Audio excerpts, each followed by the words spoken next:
What is going on, everybody?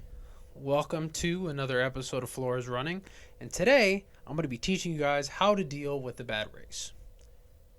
To do this, we will be using my race from this past weekend. Me and the boys traveled to Texas Tech University to race at the Matador Last Chance qualifier on Texas Tech's campus in their indoor track. And we will be using this as my example of how I dealt with an awful race this past weekend, how I bounced back, and, just a couple quick tips and tricks. Trip was really nice. It was a rather long bus ride all the way out to Lubbock, but I kind of enjoyed it. I just did homework most of the time, and it's kind of nice driving through the emptiness of Texas for a good bit. But when we arrived at the facility, it was a really, really nice facility. We all just kind of shook out. I did a couple 200s with the boys. Was feeling really, really good, really limber. Nothing inherently wrong at this point. And then we went back to the hotel, got some dinner, and then went to sleep. Next morning we woke up. We did a shakeout. I think I did 3 miles. I think it was a 3-mile shakeout I did that morning. And then from there, we went and got lunch, and this was around noon. For context, I was running the 3K that night at 8 p.m. And so I had about 7 to 8 hours to kill in between the time we got to the track for the last time and the time that we raced. And I think that this is where I messed up.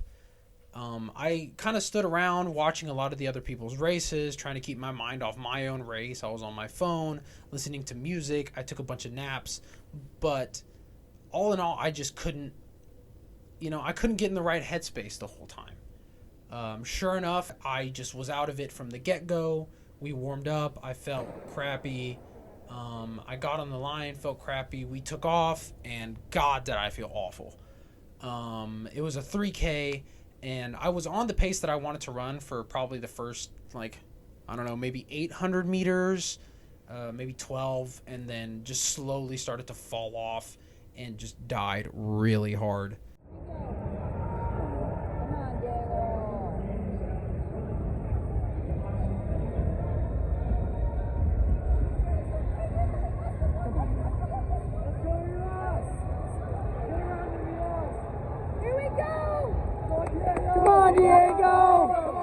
Wake up!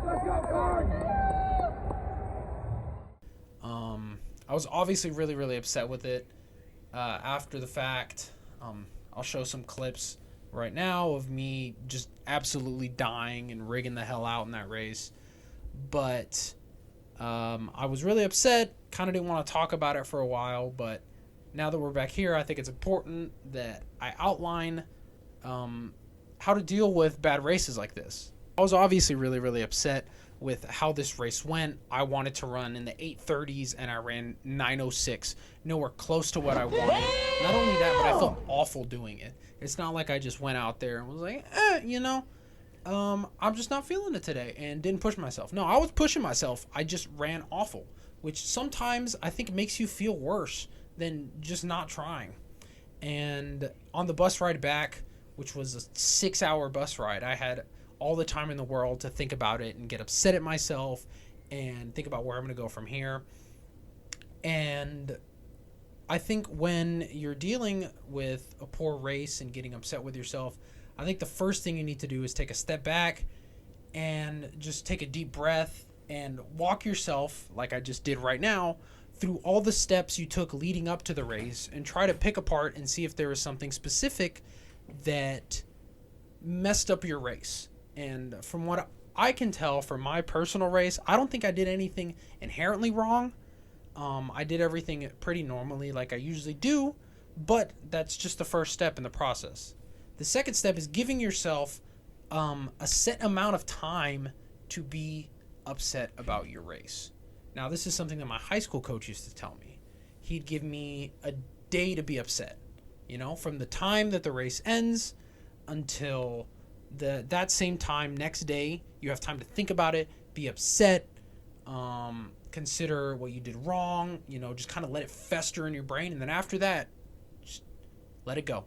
The race is over, you're done, you ran like shit, and we got to move on. I think if you spend most of your time focusing and obsessing over the little aspects of your race and the things leading up to your race, then it's not going to be beneficial to you. You're just going to spend all of your time worrying and making yourself more anxious, and then at the end of the day, it might lead to ruining another race. And that leads to the next step, which is acceptance. You got to accept and man up to the fact that, I ran awful. And what are we going to do about it next? So after that period that you've given yourself to be upset, you take a second and think, okay, what can I do to not let this happen again? Now, that's not saying that after one bad race, you're going to feel incredible and have a bunch of perfect races after this. But I think accepting it and thinking of what to do afterwards is a way of turning a bad race into something good, like a learning experience. And I know that's corny, and I know that's what all the coaches tell you, but it really does help. And I think that doing that will, I think it's a lot easier than a lot of you will find. And then finally, move on. We just move on with our life, try not to think about it, and prepare for the next race. And now, sometimes, again, this is easier said than done. You could be, Diego, this was my last race of high school. Well, you can't just let that you can't beat yourself up about something like that forever. So this is what I do a lot of times to deal with bad races. Like this weekend at Tech, I gave myself and used all of these tactics, and now I'm feeling better about the race. Of course, thinking back on it, I'm upset. I'm not like, Tech was a great day. No, it was bad, but now I'm using that to propel myself into this next block of training and to be more aggressive and not run like an idiot at the next race. So I hope this was helpful to some of you guys. I know I kind of tend to babble on about these things, but I wanted to try a different setup for this episode. And that being said, I hope all of you guys enjoyed. I hope that you guys hit that like button right there and subscribe and hit the bell. And if you thought this was awful, dislike, comment. The feedback really, really helps me to make better content for you guys and see what you guys are liking and not liking. But yeah, I'm trying a bunch of new things. So I hope you guys enjoyed. And we will see you guys very, very soon. Thanks for watching.